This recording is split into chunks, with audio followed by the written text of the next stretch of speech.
John Wayne Gacy, also known as Killer Clown, was an American serial killer and rapist who took the lives of at least 33 young males in Cook County, Illinois, burying their bodies mostly under his house. Other bodies were recovered from the nearby Des Plaines River. Sometimes known as the Killer Clown for his habit of dressing in a clown costume and makeup, Gacy had an abusive childhood and struggled with his homosexuality. After being convicted of sexual assault in 1968, Gacy's murders were discovered. Gacy was born on March 17, 1942, in Chicago, Illinois. The son of Danish and Polish parents, Gacy and his siblings grew up with an alcoholic father who would beat the children with a razor strap if they were perceived to have misbehaved. His father physically assaulted Gacy's mother as well. Gacy's sister Karen would later say that the siblings learned to toughen up against the beatings, and that Gacy would not cry. Gacy suffered further alienation at school, unable to play with other children due to a congenital heart condition that was looked upon by his father as another failing.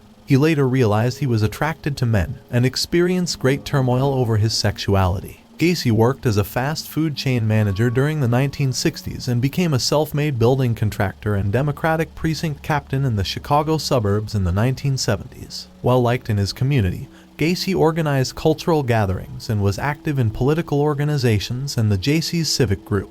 He was married and divorced twice and had 2 biological children in addition to 2 stepdaughters. Gacy was a member of a Chicago area Jolly Joker clown club and frequently performed in clown attire and makeup at children's parties, charity fundraisers, and other events as his alter egos Pogo the Clown or Patches the Clown. The Killer Clown sometimes lured his victims with the promise of construction work or some other ruse, and the captured, sexually assaulted, tortured, and eventually strangled most of them with his hands or with rope. Years later, during a conversation with detectives while he was under surveillance, Gacy discussed his work as a clown, remarking clowns can get away with murder. In 1986, Gacy was convicted of sexually assaulting 2 teen boys and given a 10-year prison sentence. He was released on parole in the summer of 1970, but arrested again the following year after another teen accused Gacy of sexual assault. The charges were dropped when the boy didn't appear during the trial. By the middle of the 1970s, 2 more young males accused Gacy of rape,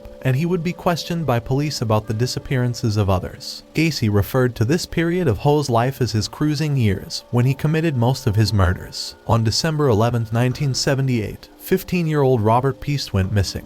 It was reported to police that the boy was last seen by his mother at a drugstore where he worked before he headed out to meet Gacy to discuss a potential construction job. 10 days later, a police search of Gacy's home in Norwood Park, Illinois uncovered evidence of his involvement in numerous crimes, including murder. It was later discovered that Gacy had committed his first known killing in 1972, taking the life of 16-year-old Timothy McCoy after luring the youth to his home.